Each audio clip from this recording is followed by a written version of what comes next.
Hi guys, আসসালামু আলাইকুম। সবাই কেমন আছেন? আশা করি সবাই ভালো আছেন। গতকালকে রাত্রে হঠাৎ করে আমার বাবুটা তার আম্মু তাকে ভাত খাওয়াইতেছে, হঠাৎ করে কাটা আটকে গেছে গলার মধ্যে। আমি দ্রুত কোনো দিকে উপায় না পেয়ে আমি অ্যাম্বুলেন্স কল দিছি। অ্যাম্বুলেন্স কল দেওয়ার পর সাথে সাথে তারা বাসায় আসছে। এটা হলো ইউরোপ, জার্মানিতে, মানে ইউরোপের সিস্টেমগুলো এরকম। আসার পরে তারা দ্রুত আমার বাবুটাকে চেক কন্ট্রোল করছে। কন্ট্রোল করার পরে দেখছে যে তারা কোনো কিছু করতে পারতেছে না। তখন তারা চিন্তা করলো যে তাকে হসপিটালে নিয়ে যাবে। তখন আমি দ্রুত করে জামা কাপড় পরে আমি আমার বাবুটাকে নিয়ে হসপিটালে চলে গেলাম তাদের অ্যাম্বুলেন্স করে। যাওয়ার পরে আমার বাবুটাকে প্রায় সন্ধ্যা রাত্রে 2টা পর্যন্ত আমি হসপিটালে ছিলাম। নৈনপুনবুর্গ একটা হসপিটাল, আপনার বাচ্চাদের হসপিটাল। ওইখানে থাকার পরে আমার বাবুটাকে পুরো কন্ট্রোল করছে।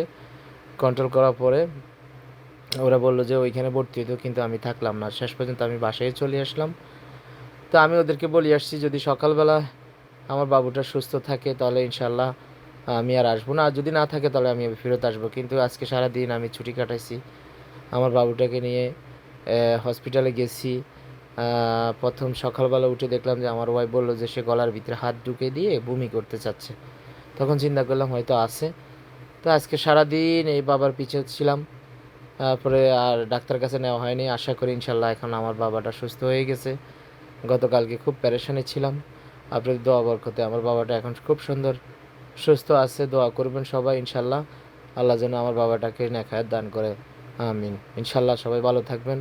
ইনশাল্লাহ নতুন নতুন ভিডিও নিয়ে আপনাদের সামনে হাজির হব। ধন্যবাদ। আসসালামু আলাইকুম ওয়া রাহমাতুল্লাহি ওয়া বারাকাতুহু।